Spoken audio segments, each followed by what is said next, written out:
Hey there, welcome to Bradaros. Tonight, we've got hours of chilling horror stories combined with soothing rain sounds to help you relax and sleep. Before you drift off, leave a comment below and let us know where you're listening from and what time it is.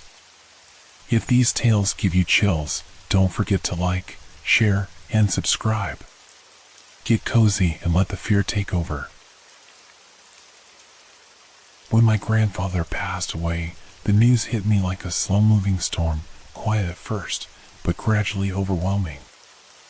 I hadn't seen him in years, but the connection was there, buried deep like an old scar that still itches when you least expect it. As the only living descendant, I inherited his sprawling estate, a crumbling mansion hidden away in a forgotten corner of New England, far from any prying eyes or modern distractions. The place had a name, though barely anyone remembered it. Allowmere House. It sounded like a relic of a bygone era, like something out of those old Gothic novels I used to read in college, but the reality of it was even stranger.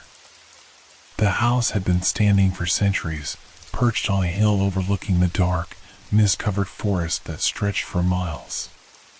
The local townsfolk, as I would soon learn, avoided talking about it.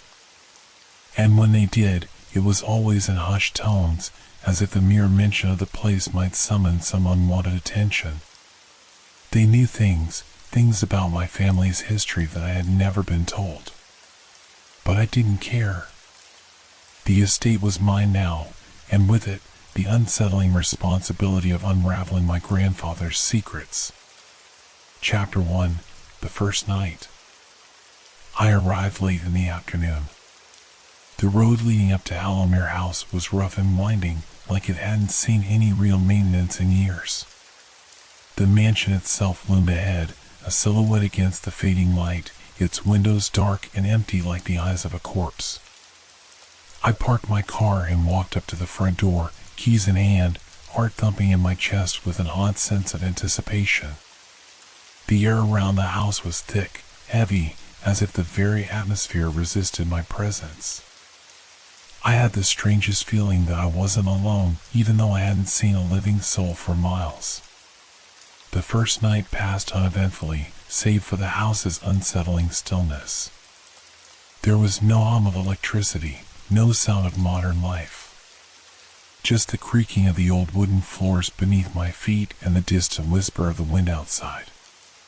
The house felt alive in its own way, like it was watching, waiting. I explored a little, but exhaustion got the best of me, and I decided to save the rest for the next day. The master bedroom was spacious but dusty, and despite the musty smell, I found myself drifting off to sleep almost immediately. But that sleep was short-lived. At some point in the night, I woke up, wide awake, every nerve in my body on edge. It was that feeling, you know, when something isn't quite right, but you can't put your finger on it. The house was too quiet. And then I heard it. A faint, rhythmic tapping sound, like someone knocking gently on a door somewhere deep within the mansion. I sat up in bed, straining my ears to listen.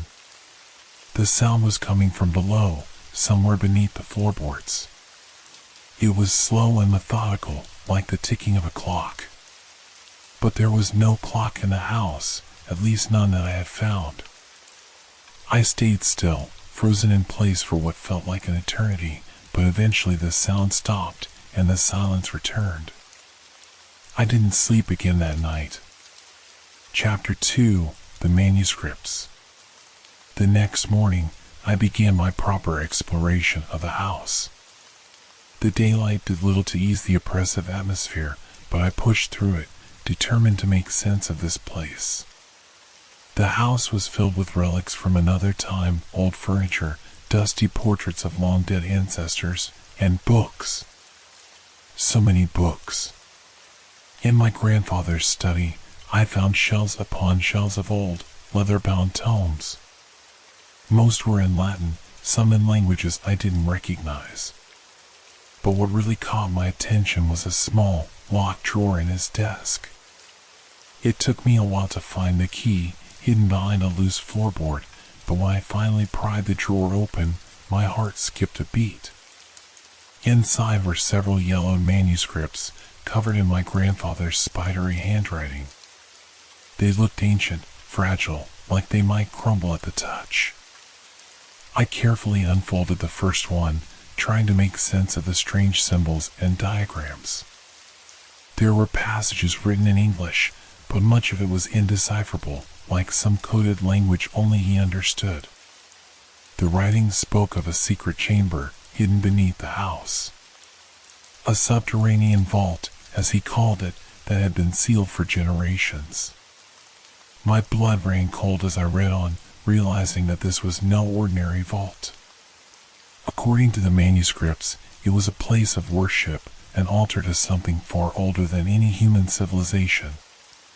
The deeper I read, the more unnerved I became. My grandfather had been involved in some dark, arcane practices, things that shouldn't exist outside of nightmares. But the curiosity was too strong to resist. There was something about the way he described it, a sense of urgency, almost a plea for discovery. It was as if he wanted me to find it, to continue the search he had started. Chapter 3: The Descent. I spent the next few days searching the house from top to bottom, looking for any sign of the entrance to this hidden vault. The manuscripts gave vague clues, mentioning certain architectural oddities and cryptic phrases like the serpent's path and the eye beneath the hearth. It was on the fourth night that I finally found it. In the dining hall, beneath an ornate rug that had been there for as long as anyone could remember, I discovered a trapdoor. It was small, almost invisible, but it matched the descriptions from the manuscripts perfectly. My hand shook as I lifted the old iron ring and pulled the door open. A foul, musty odor wafted up from the darkness below, and I gagged, stepping back for a moment to compose myself. There was a ladder leading down into the abyss, and without giving myself time to second guess, I descended. The air grew colder the further I went, and the silence was oppressive, broken only by the occasional drip of water echoing in the distance. At the bottom, I found myself in a narrow stone corridor. The walls were damp, covered in moss and strange markings that I couldn't decipher. But I could feel that I was getting closer. The manuscripts had mentioned a ritual, a ceremony to open the vault. I didn't know what that entailed, but as I ventured deeper into the underground labyrinth, I began to notice subtle clues, remnants of old altars, symbols carved into the stone, and what looked like ancient offerings left to rot. Chapter 4: The Hidden Altar. The narrow stone corridor seemed to stretch forever, its oppressive silence broken only by the faint drip of moisture seeping from the ceiling. My flashlight beam flickered, and I could feel the weight of the air pressing down on me, as if the very earth above was watching, waiting for me to turn back. But I couldn't.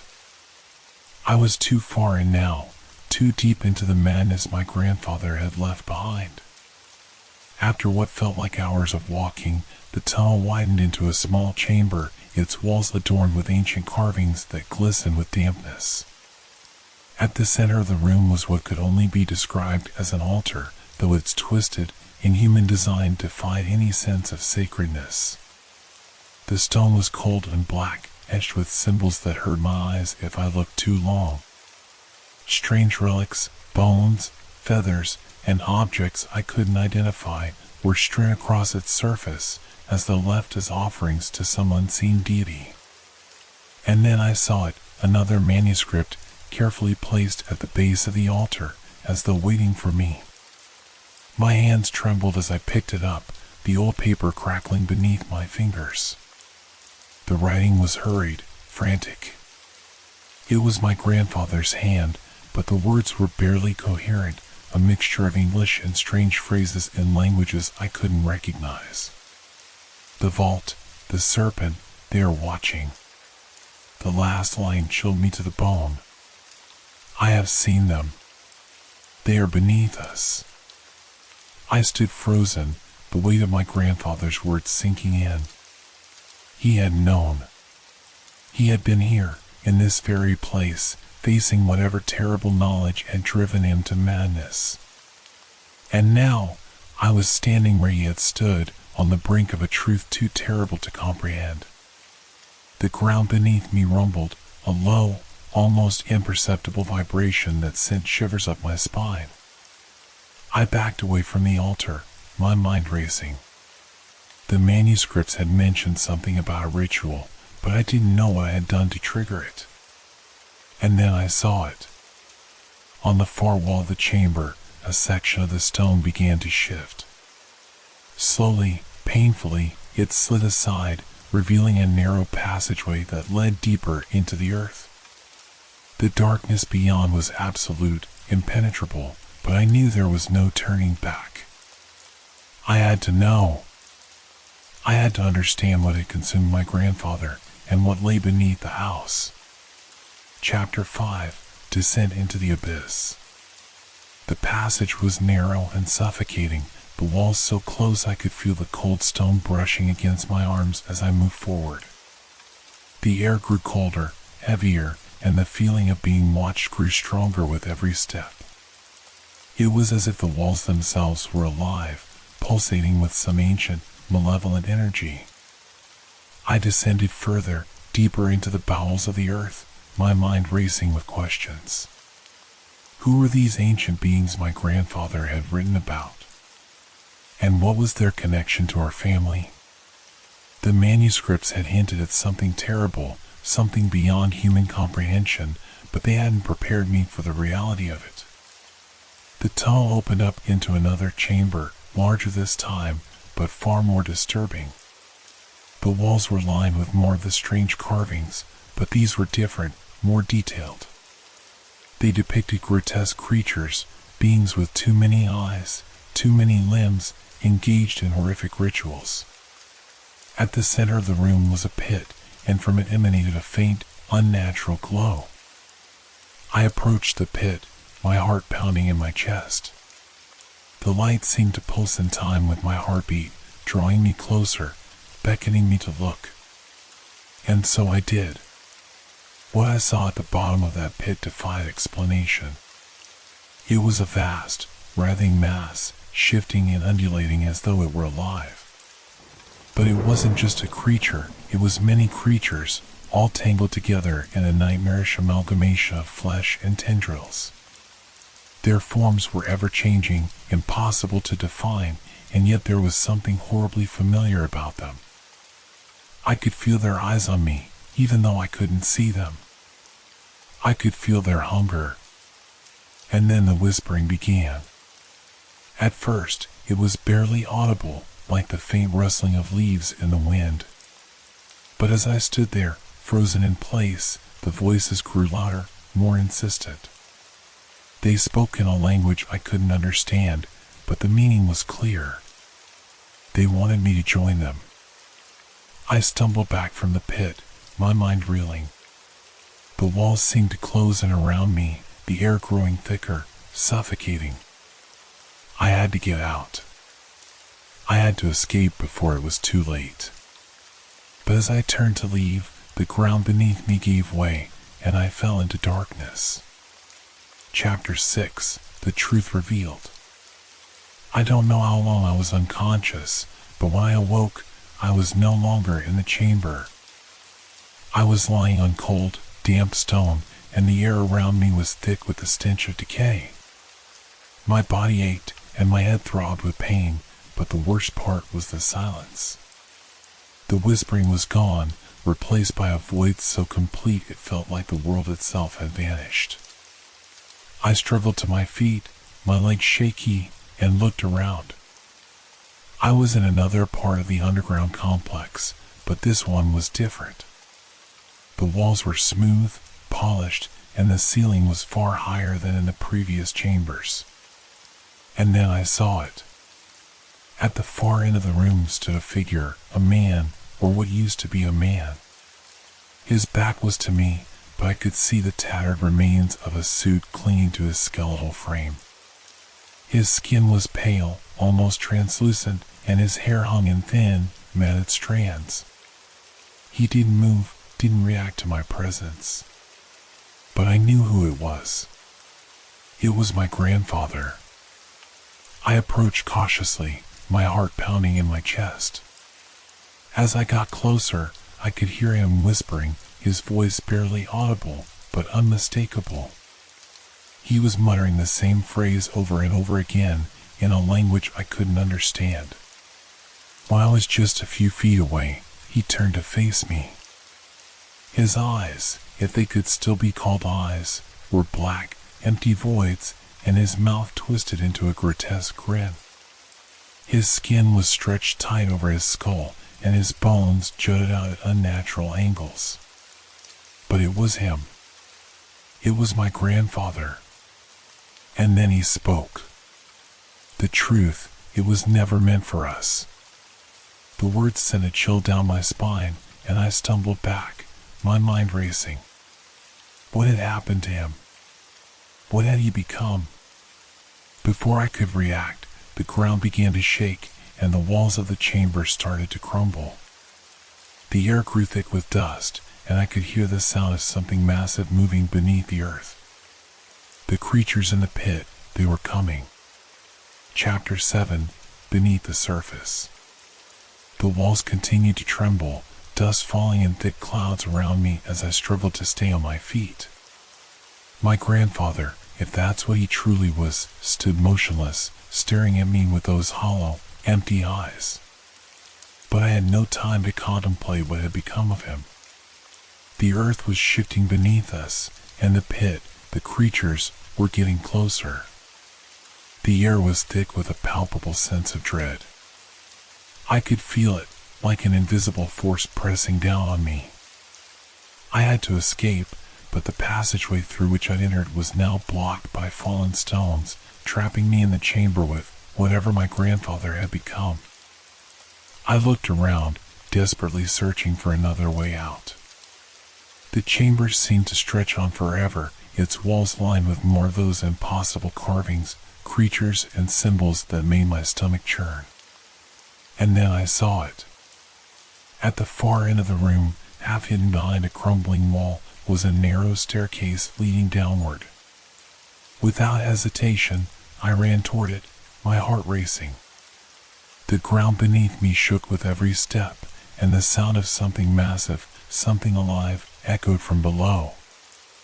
I didn't know where the staircase led, but anywhere was better than here. The stairs were steep and uneven, carved from the same cold, black stone as the altar above. They descended deeper and deeper, twisting and turning in ways that made no sense, as though the very architecture of this place defied the laws of nature. The air grew colder, and I could feel the weight of the earth pressing down on me from all sides. Finally, the stairs opened up into another chamber, much smaller than the one above. The walls here were smoother, polished to a sheen that reflected the dim light emanating from the strange symbols etched into the floor. In the center of the room stood a massive stone door, its surface covered in intricate carvings of serpentine figures and otherworldly beings. And then I saw it, the key. It was embedded in the door, a strange, twisted object made of metal that seemed to shimmer in the dim light. Without thinking, I reached for it. The moment my fingers touched the key, I felt a jolt of energy shoot through my body, as though the very air around me had come alive. The symbols on the floor glowed brighter, pulsing in time with my heartbeat. And then, with a low, grinding sound, the stone door began to open. Behind it was darkness, an abyss so deep that even the light from the glowing symbols couldn't penetrate it. But there was something else, too. A sound. Faint at first, but growing louder with every passing second. A low, rhythmic chanting, like the voices of 1,000 souls, all speaking in unison. I stepped closer to the door, peering into the void. The chanting grew louder, more insistent, as though it was calling to me, beckoning me to step through. And against my better judgment, I did. Chapter 8, the depths of madness.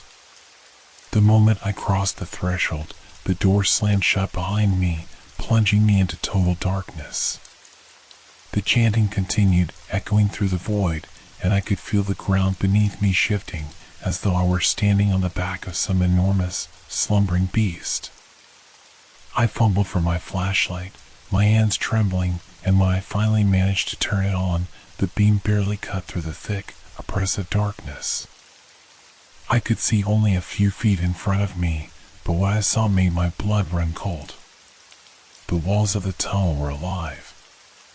They pulsed and writhed, as though made of living flesh, and from them protruded hundreds, no, thousands, of eyes, all watching me, unblinking. The chanting grew louder, more frantic, and I could feel the eyes boring into my soul, judging me, weighing me. I wanted to run, to turn back, but there was no way out. The door was gone, and the tunnel stretched on into infinity. I had no choice but to move forward, deeper into the heart of whatever nightmare my grandfather had uncovered. As I walked, the ground beneath me grew softer, more pliable, as though I were walking on the flesh of some enormous creature. The air grew thick with the stench of decay, and the chanting became a deafening roar, shaking the very walls of the tunnel. And then, without warning, the tunnel opened up into a vast cavern. The sight that greeted me was beyond anything I could have imagined. The cavern was enormous, its walls lined with towering pillars of black stone, each one etched with more of those strange, otherworldly symbols. At the center of the cavern was a massive pool of black, viscous liquid, and above it hovered something. It was impossible to describe, its form shifting and changing with every passing second. At times it appeared humanoid, but then it would twist and contort into something far more grotesque, with too many limbs, too many eyes. It was as though it was made of the very fabric of nightmares. And then it spoke.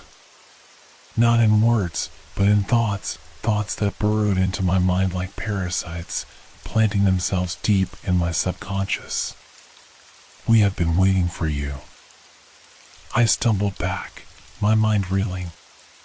This thing, it was what my grandfather had found. It was what had driven him mad. And now, it had me. "You are the last of your kind," it continued, its voice echoing in my mind. "The last of the bloodline. Your fate was sealed long before you were born." The ground beneath me began to tremble, and I could feel the walls of the cavern closing in. The creature's form twisted and writhed, its many eyes watching me, judging me. I wanted to run, to scream, but my body wouldn't obey. I was frozen, trapped in the grip of something far older, far more powerful than I could ever comprehend. And then I saw it, the same symbol that had been etched into the manuscripts, the same symbol that had haunted my dreams since I found my grandfather's box. It was carved into the floor beneath the creature, glowing with an unnatural light. The chanting grew louder, more frantic, and I could feel the weight of the creature's presence bearing down on me. I was nothing to it, just a pawn in some ancient game that I couldn't begin to understand. "It is time," the creature whispered, its voice like the hiss of 1,000 serpents. "Join us." The ground beneath me cracked, and I felt myself falling, plunging into the black, viscous pool below. The liquid was cold, suffocating, and I could feel it wrapping around me, pulling me deeper into the darkness. And then everything went black. Chapter 9, The Final Revelation. When I awoke, the first thing I noticed was the silence. The deafening roar of the chanting voices, the writhing shapes, gone. I was back in my grandfather's study, lying sprawled on the floor, the manuscripts scattered around me like fallen leaves.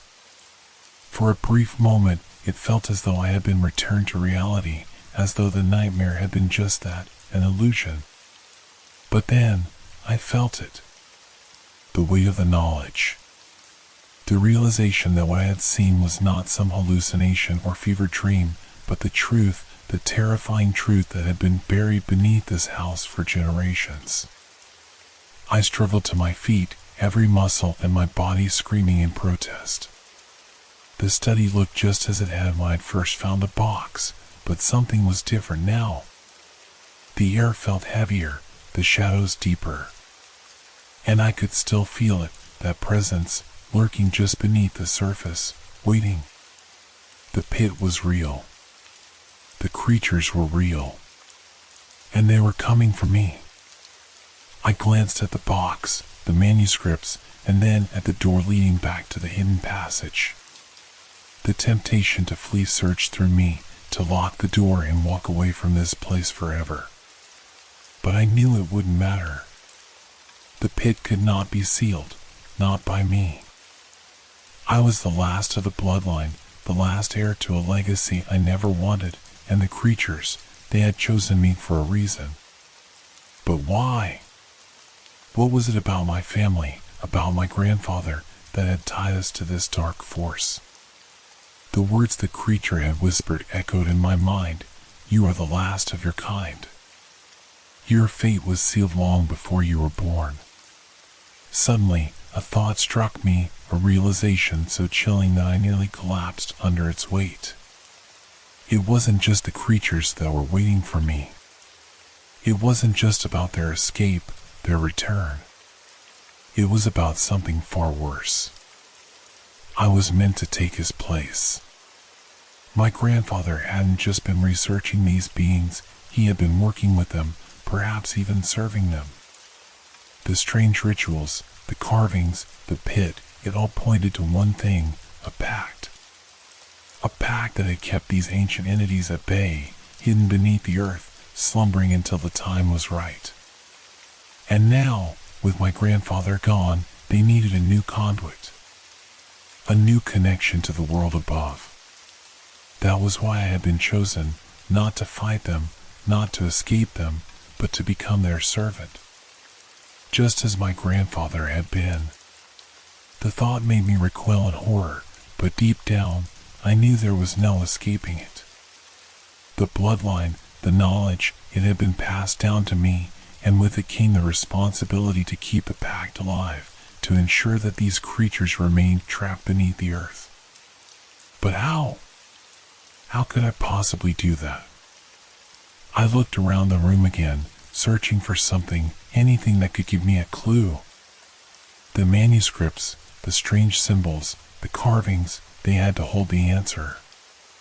Somewhere in my grandfather's research, there had to be a way to strengthen the seal, to prevent the creatures from rising again. But then another question crept into my mind. What if that was never the plan? What if the pact had never been about containment? What if it had always been about release? What if my grandfather had been working to bring them back, to awaken them fully, and my role, my purpose, was to finish what he had started? My heart raced as I considered the possibility. Everything I had seen, everything I had experienced, it all pointed to one horrifying conclusion. I was not just the last of the bloodline. I was the key. The symbols, the pit, the creatures, they had been waiting for me, waiting for the final piece of the puzzle to fall into place. And now that I was here, now that I had uncovered the truth, there was no turning back. I took a deep breath, my mind racing. I had a choice to make, seal the pit forever, if that was even possible, or complete the ritual, as my grandfather had intended, and let the creatures rise. But as I stood there, staring at the manuscripts, I realized something else. The creatures were not the only danger. There was something far worse lurking beneath the surface, something even the creatures feared. I could feel it, pulling at the edges of my consciousness, whispering to me in a language I could barely comprehend. The pit wasn't just a prison. It was a door. And I was standing on the threshold, the key in my hand. I felt a wave of nausea wash over me as the full weight of my predicament settled in. I was not ready for this. I didn't know how to stop what was coming, and I wasn't sure I wanted to. The power, the pull of that ancient force, it was intoxicating. I could feel it in my bones, in my blood. I was connected to it in ways I didn't understand. But then I remembered my grandfather's eyes, the empty, hollow stare that had greeted me in the cavern. That was my fate if I gave in. That was what awaited me if I followed the path laid out for me. I turned toward the door, my mind made up. I didn't know how, but I was going to stop this. I would find a way to seal the pit, to break the cycle, to end the bloodline if I had to. But as I reached for the door, I felt something cold wrap around my wrist. I looked down and saw the symbol from the manuscripts glowing faintly on my skin, pulsing in time with my heartbeat. The pact had already been made, and there was no escape.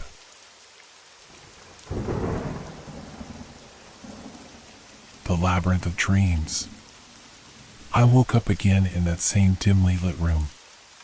The walls were barely visible, swallowed by the oppressive darkness that seemed to close in on me with every breath. A faint flicker of a light bulb hanging from a single, fragile wire above me cast long, shifting shadows across the floor, creating the illusion of movement, though I was certain I was alone. Or at least, I hoped I was. This was the third time this week that I had found myself here, an all too familiar place, yet one I could not recall ever stepping into.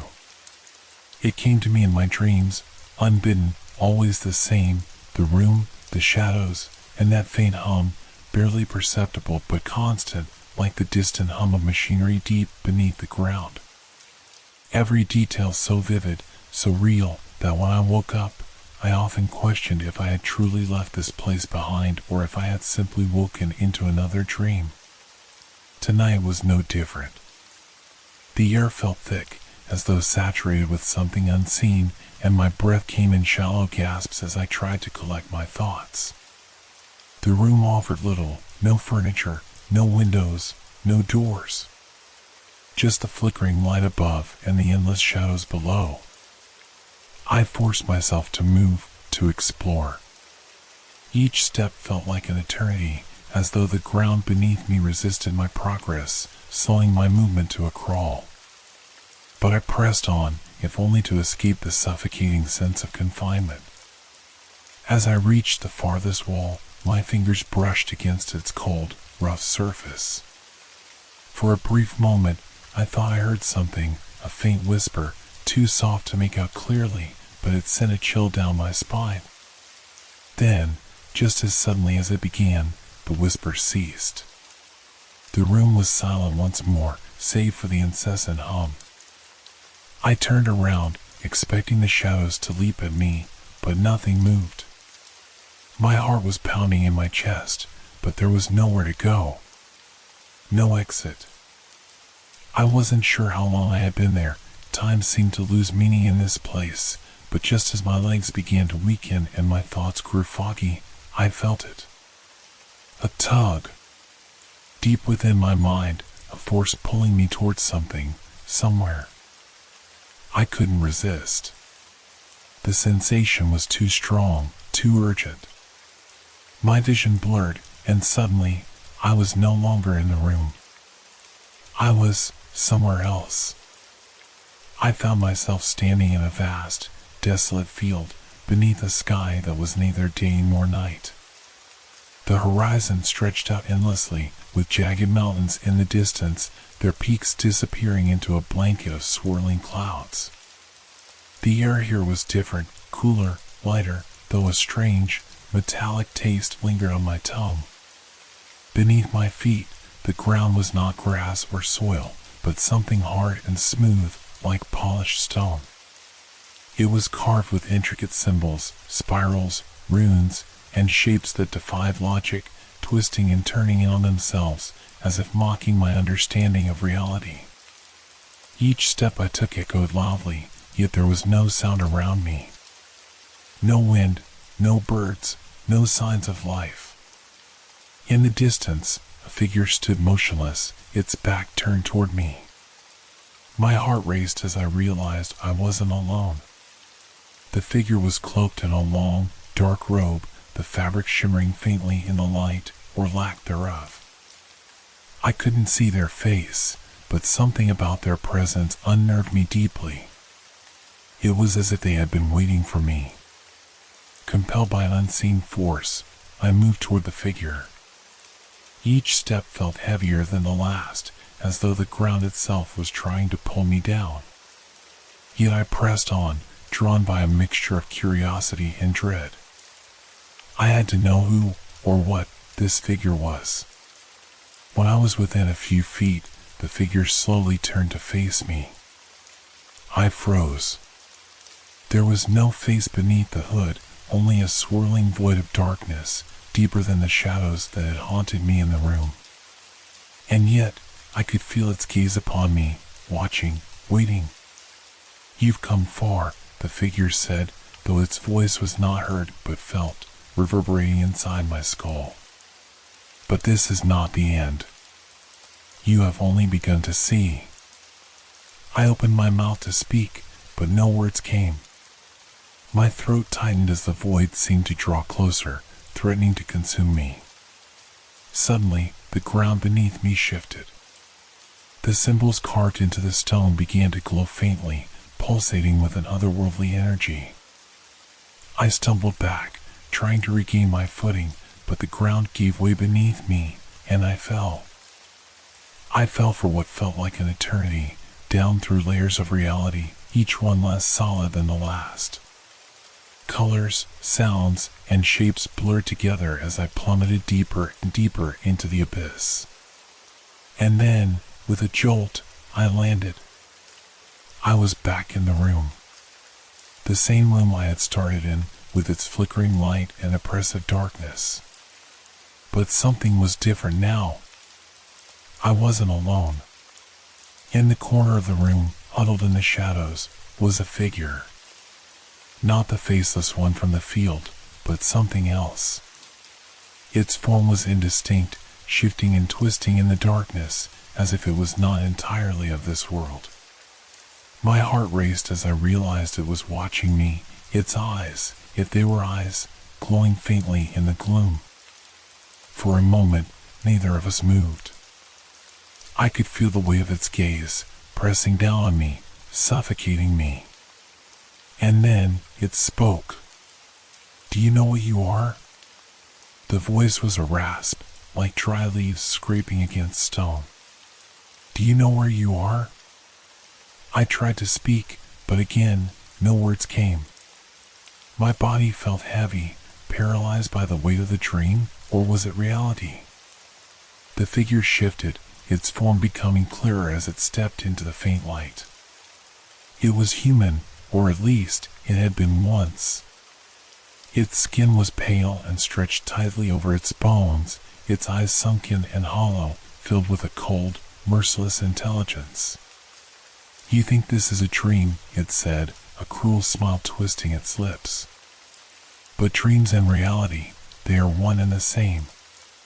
You have only scratched the surface of what lies beneath." I shook my head, trying to deny the words, but deep down, I knew there was truth in them. This place, this nightmare, it felt too real, too vivid to be dismissed as a mere dream. But if this was real, then what did that mean for me? What did it mean for the world I thought I had left behind? "You are close," the figure continued, its voice growing softer, more insidious. "Closer than you know. But to truly see, to truly understand, you must go deeper. Deeper." The word echoed in my mind, pulling me further into the abyss of my own thoughts. I wanted to escape, to wake up, but I couldn't. Something was holding me here, something stronger than fear or logic. And then, the ground shifted again. The walls of the room began to crumble, revealing a staircase leading down, deep into the earth. I knew, instinctively, that this was what the figure had meant. This was where I had to go. But was it a dream? Or was this the real world, crumbling around me? I stood frozen at the top of the staircase, staring down into the abyss below. The darkness was impenetrable, swallowing the faint light from the crumbling room behind me. Each step down felt like it was pulling me deeper into something unknown, something far more ancient than I could comprehend. My mind raced with questions, but no answers came. All I knew was that the figure, the creature, was right. I had to go deeper. As I descended, the air grew colder, heavier. My breath turned shallow as a damp, earthy scent filled my lungs. It was as if the very air was seeping out of the walls, thick with age and the weight of forgotten memories. The stone beneath my feet was slick with moisture, and every step echoed with a hollow thud that reverberated through the tunnels like the pulse of some hidden, monstrous entity. I lost track of time, if time even held meaning here. The stairwell spiraled endlessly downward, twisting and turning in ways that defied logic.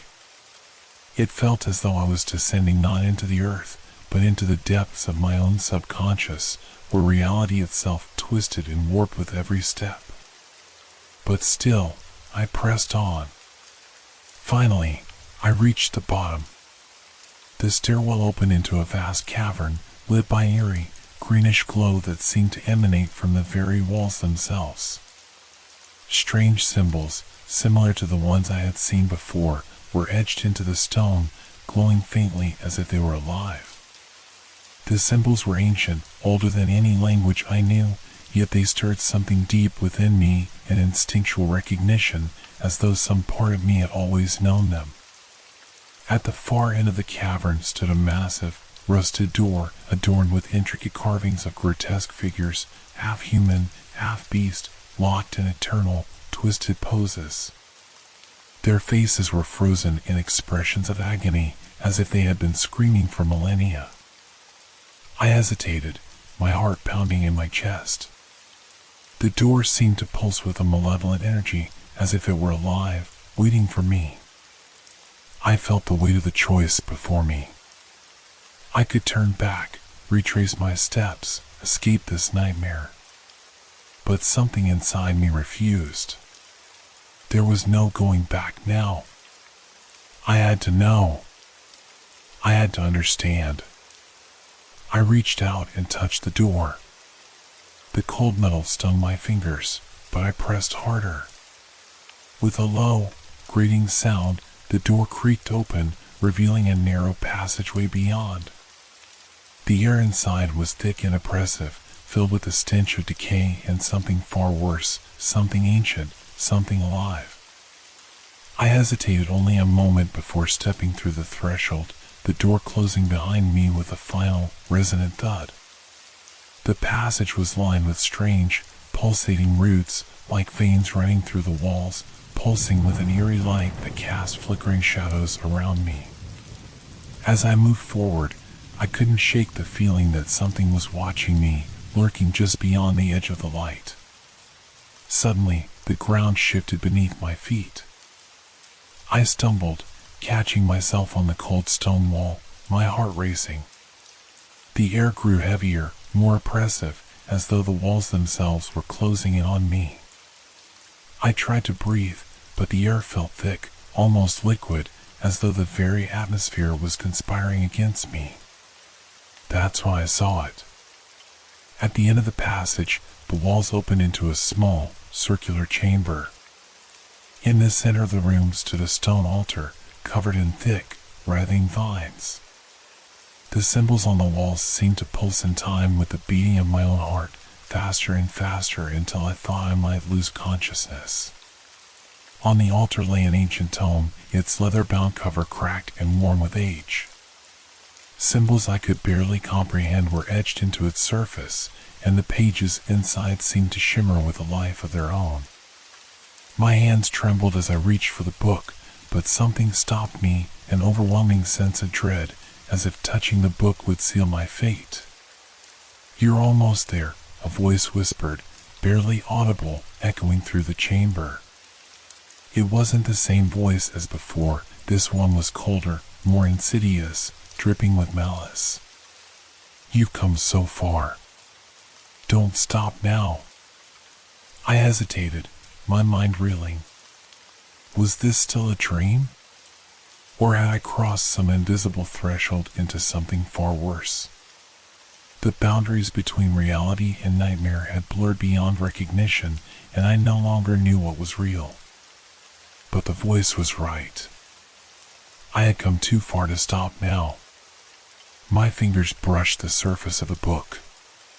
The moment they made contact, a searing pain shot through my hand, up my arm, and into my mind. I screamed, stumbling backward, but the pain didn't stop. It was as if the book had latched onto my very soul, pulling me deeper into its dark, twisted embrace. Visions flooded my mind, images of ancient rituals, grotesque beings rising from the depths of the earth, dark skies filled with swirling, malevolent forces. And at the center of it all, I saw myself. Or at least, a version of me, a twisted, distorted reflection, standing before the same altar, the same book, with the same mark burned into his hand. I looked down, my heart pounding in my chest. On my palm, the mark was there, a strange, circular symbol, glowing faintly, as though it had been seared into my flesh. The mark pulsed on my hand, a deep, rhythmic throb that seemed to synchronize with my heartbeat. I stumbled away from the altar, my legs weak, barely holding me up. The chamber felt smaller now, the air denser, as if the walls themselves were closing in around me. But it wasn't the physical space that was suffocating me, it was the realization that something far more profound had just happened. The visions, the pain, the mark, it wasn't just a dream. Something had changed, something in me, or perhaps something around me. I stared at the mark again, tracing its lines with my trembling fingers. It was like nothing I had ever seen before, and yet, it felt strangely familiar, like I had seen it in the deepest corners of my mind, or perhaps in my nightmares. The voice returned, softer this time, as if it were speaking directly into my mind. You are the last. The final heir to a legacy older than this world itself. You have been chosen. Chosen for what? I whispered, my voice barely audible. My thoughts were spiraling, a whirlwind of fear, confusion, and an unsettling clarity that gnawed at the edges of my consciousness. To finish what was started long ago, the voice replied, its tone almost soothing. To bring forth the awakening. I recoiled at the word, my heart pounding in my chest. The awakening. The same words I had read in the ancient texts, the same phrase whispered by the figure in the house. I had no idea what it truly meant, but every fiber of my being screamed that it was something unspeakably terrible. I had to leave. I had to get out of this place before it consumed me entirely. But the moment I turned to flee, the chamber seemed to shift around me, twisting and warping like the corridors of my mind. The walls pulsed with the same eerie light, the symbols glowing brighter as if feeding off my fear. The exit, once clearly visible, was now lost in a maze of shifting shadows. I was trapped. The ground beneath my feet trembled, and from the walls, the roots that had seemed dormant began to writhe and twist, slowly creeping toward me like the tendrils of some ancient beast. Panic surged through me, and I stumbled backward, my eyes darting around the room for any possible escape. But there was none. The roots closed in, and just as one of them reached out to wrap around my ankle, I felt a sudden rush of air, a cold, biting wind that seemed to emanate from within the very walls themselves. The roots froze, retreating as if they had been struck by some unseen force. And then, the floor beneath me gave way. I fell, plunging into the darkness below. The wind roared in my ears, and for a brief moment, I felt weightless, suspended in the void. My mind spun with terror, the world around me dissolving into a blur of shadows and flickering light. When I finally hit the ground, the impact knocked the breath from my lungs, and I lay there, gasping for air. My body ached, my mind reeling from the fall, but as I opened my eyes, I realized I was no longer in the cavern. I was back in my grandfather's study. The room was exactly as I had left it, the cluttered desk, the shelves lined with old books, the faint smell of dust and leather. But something was different. The air was heavier, thick with a sense of foreboding, as though the very atmosphere had changed in my absence. I stood up, my legs shaky, and looked around. The book, the ancient tome from the altar, was now sitting on the desk in front of me, its pages fluttering as if moved by an unseen hand. The mark on my palm glowed faintly, pulsing in rhythm with the flickering pages. I reached out to close the book, but as my fingers brushed the cover, a wave of nausea washed over me. My vision blurred, and the room seemed to tilt and sway around me, as if reality itself was unraveling at the seams. And then I heard the voice again.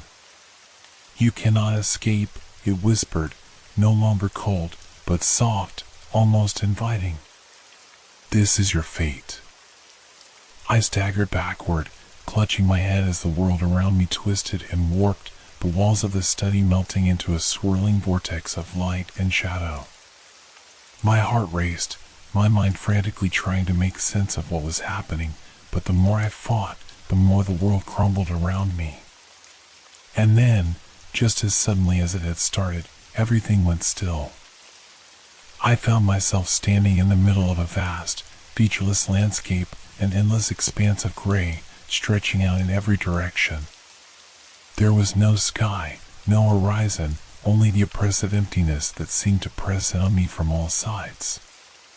"Where am I?" I muttered, my voice echoing in the void.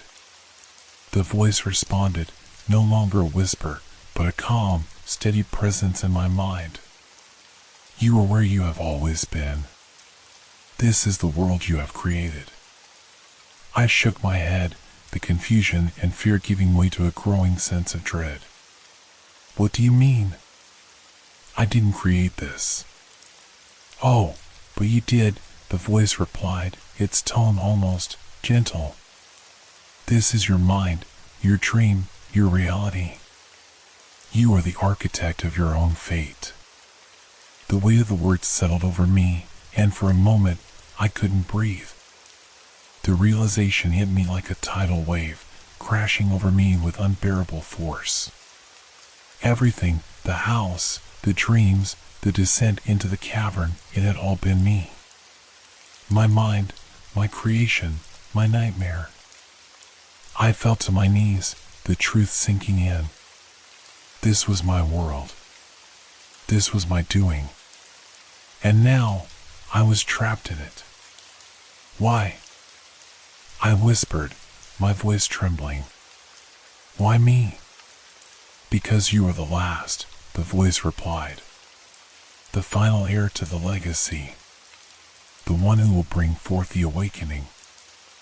I looked down at my hand, the mark glowing brighter than ever. The choice, the fate, had been sealed from the moment I had set foot in that house. And now, there was no turning back. As the realization settled over me, I felt a strange calm wash over me, a quiet acceptance of the inevitable. I had been chosen, not by some external force, but by my own mind, my own creation. And as I looked up into the endless expanse of gray, I saw it, the symbol etched into the sky, glowing with the same light as the mark on my hand. The final piece of the puzzle. The choice had been made. But what that choice was, only the darkness knew. The symbol in the sky pulsed with a hypnotic rhythm, each beat drawing me deeper into its strange, ethereal glow. It was as if the world around me was fading, melting into the vast expanse of gray, leaving only the mark on my hand and the symbol above as anchors to reality. I stood there, frozen, my mind racing through the possibilities. Could it all truly be my creation? Was I the architect of this strange, nightmarish world? Or was this merely the final deception of forces far older and more sinister than I could comprehend? The voice spoke again, soft but insistent. There is no escaping the truth, no running from what you are. You were always destined to bring about the awakening. The choice was never truly yours. I wanted to scream, to deny everything, but the words caught in my throat. Deep down, I knew the voice was right. Every step I had taken, every twist and turn, had led me to this moment. And now, standing on the edge of madness, I realized there was no way back.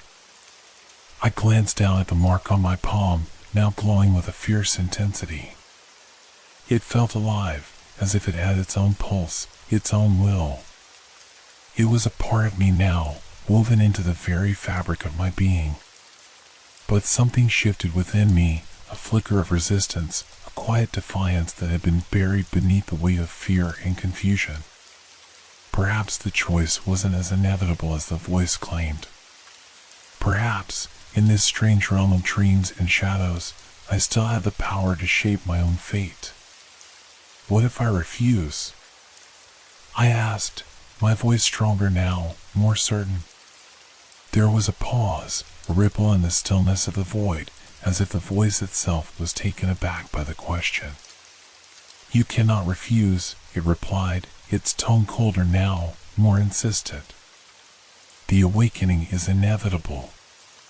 It has been set in motion for centuries, and you are merely the final piece. To deny it is to deny your very existence. The words echoed in my mind, heavy with a truth I didn't want to accept. But even as the voice spoke, that flicker of defiance grew stronger, a spark of rebellion against the fate that had been forced upon me. I looked up at the symbol in the sky, its lines and angles shifting, twisting in ways that defied all logic and reason. It was calling to me, urging me to submit, to fulfill the role I had been chosen for. But something in me resisted, something deep and primal that refused to bend to the will of forces I couldn't understand. I took a step forward, toward the symbol, feeling its pull like a current dragging me closer. But as I moved, the mark on my hand burned hotter, and for the first time, I felt something else, a second presence, faint but unmistakable, pushing against the pull of the symbol. It was subtle, almost imperceptible, but it was there, a quiet, insistent force, buried deep within me, that fought against the destiny the voice had laid out. You are stronger than you realize, the second voice whispered, so soft it was barely audible. This is your world, your creation. The choice was always yours. I froze, caught between the two forces, one pulling me toward the awakening, the other urging me to resist. The air around me grew thick with tension, the weight of the decision pressing down on me like a physical force. I glanced down at my hand once more, the mark burning brightly now, its light casting long shadows across the featureless landscape. And then, in the periphery of my vision, I saw it, a faint outline, a shape hidden in the endless gray. A door. It was small, unassuming, barely visible against the backdrop of the void. But it was there, a possibility, a way out. The voice of the awakening hissed in my mind, its tone turning sharp, almost desperate. There is no escape. You cannot run from what you are. But the second presence, quieter but more certain, urged me forward. This is your world. You control it. The door has always been there, waiting for you to see it. I took a step toward the door, the pull of the symbol growing stronger with each movement. The mark on my hand burned fiercely now, as if trying to anchor me in place, to keep me from breaking free. But the closer I got to the door, the more the second presence surged within me, filling me with a sense of clarity and purpose I hadn't felt in what seemed like an eternity. I reached out, my hand trembling, and grasped the handle of the door. The moment my fingers made contact, the void around me began to shift and warp, the symbol in the sky flickering, fading as if it were losing its grip on reality.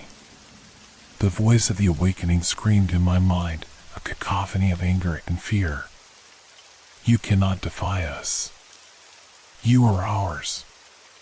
But I pushed open the door. The moment the door swung open, a rush of air hit me, cold and sharp, and the world around me dissolved into darkness. For a moment, I was falling again, tumbling through the void, my mind spinning with the weight of what I had just done. And then, I was back. I found myself standing in the center of my grandfather's study once more, the familiar scent of old books and dust filling the air. The mark on my hand was gone, and the room was still, as if nothing had ever happened. But something was different. I glanced around, my heart pounding, half expecting the walls to melt or the floor to give way. But everything remained as it was, the desk, the shelves, the window casting a faint glow of sunlight into the room. Had it all been a dream? A nightmare born from the depths of my mind? I didn't know. But as I looked down at my hand, I saw it, faint but unmistakable, the outline of the symbol, barely visible, like a scar that had faded with time but never truly disappeared. The choice had been made. And the world I had created, the labyrinth of dreams and shadows, was still out there, waiting.